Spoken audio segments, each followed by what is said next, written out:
Did you know that over 30% of homicides in the US are committed by someone close to the victim? What happens when a family's darkest secrets come to light? In the quiet town of Tifton, Georgia, a beloved husband and respected businessman was found brutally murdered just days before Christmas.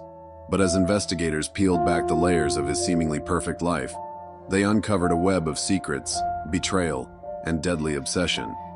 Willy Tanner, 49, was a well-known figure in Tifton. The owner of Tanner's Hardware, he was known for his friendly demeanor and strong ties to the community. Married to his high school sweetheart, Lynn Tanner, Willy appeared to have the perfect life. But beneath the surface, he was entangled in a secret that would ultimately lead to his violent demise. This is the story of a love affair gone wrong, a crime of passion, and a Christmas tragedy that shook an entire town. Willy's life seemed ideal to those who knew him. He was married to Lynn Tanner, 48. His high school sweetheart, and the couple was often involved in local church activities and charity events. However, beneath this seemingly perfect exterior, Willy was hiding a dark secret. Despite his reputation as a devoted husband and exemplary citizen, he had started a secret relationship with Madison Kelly, an 18-year-old high school senior. Madison, known for her striking looks and intelligence, was a regular customer at the hardware store. Over time, a friendship developed, which soon turned into a sexual relationship. Torn between guilt and desire, Willy struggled with his conscience. As the holiday season approached, he knew the relationship was wrong, but he couldn't free himself from the emotional entanglement that had developed. The relationship was fiery and intense, with Willy caught between his guilt and growing attachment to Madison. In the days leading up to his death, Willy appeared distant and distracted, trying to maintain the facade of a loving husband while battling his inner turmoil. As Christmas approached in December 2019, Willy's behavior began to change. He spent less time at home and more time working late. Lynn noticed the change but attributed it to the stress of running the business during the busy holiday season. Friends and neighbors also noticed that Willy seemed worried, no longer as cheerful as before. But no one could have imagined the storm brewing beneath the surface, a storm that would soon shatter the peace of their small town. It was the morning of December 22nd, 2019, just days before Christmas. Tifton was quiet, with most residents finishing their Christmas shopping or decorating their homes. Around 9 a.m., Lynn Tanner returned home after Sunday service at First Baptist Church, where she had volunteered to help prepare for the Christmas Eve service. She noticed Willy's truck parked in the driveway, which seemed odd since he had mentioned needing to pick up some last-minute supplies for the store. When Lynn entered their home on Bride Street, the first thing she noticed was the fresh pine scent from the Christmas tree they had decorated together. The tree was still lit with colorful lights, and beneath it were carefully wrapped gifts, some with her name on them. But something was wrong. The house was eerily silent, and Willy did not respond when she called for him. Upon entering the living room, Lynn encountered a scene that would haunt her forever. Willy's lifeless body lay on the floor near the Christmas tree, surrounded by broken ornaments and tinsel. His head was soaked in blood, and a hammer lay nearby, covered with what she could only assume was her husband's blood. Lynn fell to her knees, her body trembling as she tried to comprehend what she was seeing. Panic overtook her, but she forced herself to stay calm long enough to call 911. Her voice shook as she explained the situation to the operator, tears streaming down her face. "Oh my God, my husband isn't breathing. There's blood everywhere," she cried. The operator tried to keep her calm, instructing her not to touch anything and to wait outside for the police and paramedics. Within minutes, the quiet street was filled with flashing emergency vehicle lights. Neighbors peeked out from their windows, murmuring among themselves and speculating about what had happened. Lynn sat on the front porch, dazed and in shock, unable to grasp how her life had changed in an instant. What do you think? Was justice truly served? Let us know in the comments, and subscribe for more shocking true crime stories. The Tifton Police Department arrived on the scene minutes after Lynn's 911 call. Leading the investigation was Detective Nora Collins, a veteran officer with over 15 years of experience. Known for her sharp intuition and methodical approach, respected by her colleagues and feared by criminals, Detective Collins stepped out of her unmarked car, immediately struck by the contrast between the festive decorations on the Tanner house and the grim scene that awaited her inside. The living room was a disturbing mix of Christmas cheer and brutal violence. The Christmas lights flickered on the tree, reflecting off the broken ornaments scattered on the floor. Willy's body lay near the base of the tree, his head crushed, apparently by multiple blows with a hammer. Blood had splattered onto the nearby ornaments, soaking the wrapping paper and ribbons. Detective Collins observed the scene, her mind working quickly as she began piecing together what might have happened. The hammer lying next to Willy's body was immediately collected as evidence. The crime scene was bloody but also oddly contained. There were no signs of a struggle beyond the immediate area around the tree. It was as if Willy had been completely caught off guard. The forensic team arrived shortly after, led by licensed Dr. Philip K. Wong, a meticulous and detail-oriented medical examiner known for his precise work. Dr. Wong began examining Willy's body, noting the severe head trauma, which likely caused an instant death. He estimated the side time of death to be between 1 p.m. and midnight the previous night, based on the state of rigor mortis. Detective Collins ordered her team to collect all possible evidence. They took fingerprints, photographs, and searched for any other clues that might point to the killer. They also interviewed Willy Tanners, who was still in shock but managed to provide a basic timeline of her morning and Willy's activities the previous day. As the investigation progressed, Detective Collins couldn't shake the feeling that this had been a crime of passion. The brutality of the attack suggested deep anger or jealousy, emotions that often fuel such violent outbursts.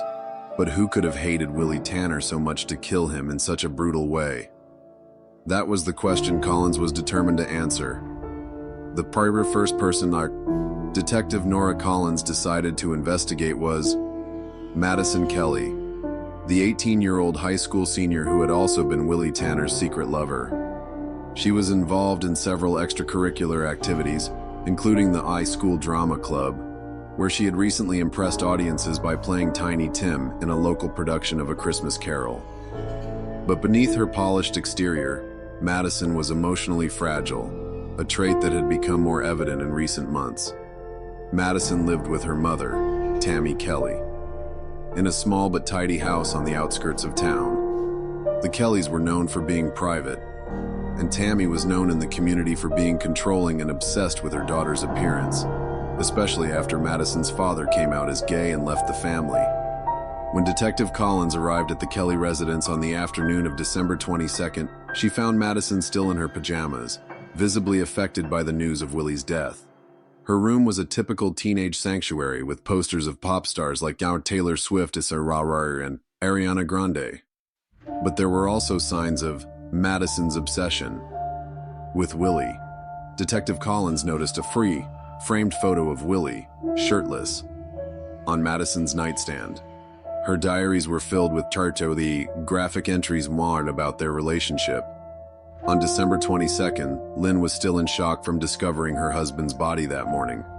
Sitting at the kitchen table, Lynn recounted her marriage to Willy, describing him as a loving husband but also admitting that they had grown distant and that their relationship had lost its intimacy in recent years, especially after their son Rafael went off to college. She confessed that she had suspected Willy was having an affair after he repeatedly rejected her requests for intimacy, but she had no proof. Lynn's eyes filled with tears as she spoke about the strain this had put on their relationship, particularly in the last few months. Detective Collins asked Lynn about her whereabouts on the night of the murder. Lynn claimed that she had been at home preparing for the next day's church service. She had gone to bed early, assuming Willy would join her later. But when she woke up in the middle of the night and realized he wasn't there, she thought he had fallen asleep in the living room. It wasn't until the next morning that she discovered the horrifying truth. Lynn's account of the night was straightforward, but Detective Collins couldn't ignore the possibility that Lynn's suspicions about Willy's infidelity might have driven her to commit murder. The brutality of the crime suggested a deeply personal motive, and as Willy's wife, Lynn had both the opportunity and a potential reason to kill him. However, Lynn's grief seemed genuine, and her cooperation with the investigation was unwavering. She answered all of Collins' questions without hesitation and even provided access to Willy's personal belongings, including his phone and computer. Still, Collins knew that emotions could be powerful motivators, and she wasn't ready to rule Lynn out as a suspect just yet. The investigation continued, with Collins keeping a close eye on every detail of Lynn's story. The third name on Detective Nora Collins's list was Tammy Kelly, Madison Kelly's mother, a woman with a strong and controlling personality. Tammy was known in Tifton as a perfectionist, always concerned with appearances and maintaining a strictly orderly home, especially after her husband left her when he came out as gay. She was active in the community, often organizing events at the local church, but her primary concern was her daughter, Madison. The relationship between Tammy and Madison had always been tense. Madison, young, beautiful, and full of potential, had been the object of Tammy's obsessive fear. Tammy's control over Madison extended to every aspect of her life, from the clothes she wore to her social interactions. It was well known among neighbors that Tammy had very high expectations for her daughter and was often harsh when those expectations were not met. There were even rumors that Tammy disciplined Madison severely, with one particularly disturbing story claiming that Tammy would spank Madison whenever she thought her daughter was attracting too much attention from the men in the community. Detective Collins approached Tammy on December 23rd, the day after Willy Tanners' body was found. Tammy was at home, seemingly unperturbed by the previous day's events. She welcomed Collins into her immaculate living room, decorated with traditional Christmas ornaments, including a perfectly adorned tree and a nativity scene. Tammy was calm and composed as she spoke, but there was an underlying tension in her demeanor. Collins began the interview by asking Tammy about her relationship with Willy. Tammy was quick to praise Willy, describing him in a distant manner as a good man and a pillar of the community. However, when the conversation shifted to Madison, Tammy's tone became more cautious. She admitted that she had been upset with Madison's recent behavior, noting that her daughter had started wearing makeup and a bra in the weeks leading up to the murder. When Collins pressed Tammy on whether she knew about Madison's sexual relationship with Willy, something she had been trying to avoid, Tammy's composure faltered slightly. She denied knowing about the relationship but admitted that she had noticed Madison had begun dressing like a prostitute. In her words, Tammy claimed that she had tried to talk to Madison about it, but her daughter had ignored her, insisting that everything was fine. Collins couldn't ignore the possibility that Tammy's jealousy and need for control might have driven her to commit the murder. Tammy's intense need to control her daughter, combined with the potential scandal of Madison's sexual relationship with a much older man, could have been her worst nightmare. This gave her a plausible motive. However, Tammy remained cold and calm throughout the interview, showing little sign of guilt or remorse. She was polite and cooperative, but offered little useful information. As Collins left the Kelly home, she knew she couldn't rule Tammy out as a suspect. The investigation was becoming more complex, with each suspect revealing new layers of potential motives and secrets. But without concrete evidence, Collins was still piecing together the puzzle. On December 24th, just a day before Christmas, the investigation took a significant turn. It was a cold, gray morning in Tifton, Georgia, with temperatures hovering around 40 degrees Fahrenheit. Detective Nora Collins and her team returned to the Tanner residence, meticulously re-examining every corner of the crime scene, determined to find any clues they might have missed. As the team combed through the house, an officer noticed something strange near the fireplace. Among the carefully wrapped Christmas gifts, he found a small torn piece of paper partially hidden under the rug. The paper appeared to be a handwritten note, but only a fragment was legible. It read, "Dirty boy, meet me at," followed by a time, 1 p.m., and the initials MK. This discovery immediately caught Detective Collins's attention. The initials MK seemed to match those of Madison Kelly, Willy's secret lover. The time mentioned in the note also matched the estimated time of Willy's death. Collins realized that this could be the key piece of evidence, linking Madison directly to the crime scene on the night of the murder. Collins quickly ordered a forensic analysis of the note, hoping to determine if the handwriting matched Madison's. The note was sent to the Georgia Bureau of Investigation in Atlanta for further analysis. Meanwhile, Collins decided to return to Madison's house to search for anything that could connect her to the note or the crime. At the Kelly residence, Collins and her team found a notebook in Madison's bedroom, hidden under her mattress. The notebook was filled with disturbing entries about her obsession with Willy, including detailed descriptions of their sexual encounters and plans to secretly meet him. One of the entries, dated December 22nd, matched the time and place mentioned in the note found at the Tanner home. This new evidence was crucial. It not only placed Madison at the crime scene, but also provided a motive driven by jealousy and obsession. Collins felt the case beginning to take shape, with the pieces of the puzzle finally coming together. Back at the station, forensic analysis confirmed that the handwriting on the note matched Madison's. This was the breakthrough Collins had been waiting for.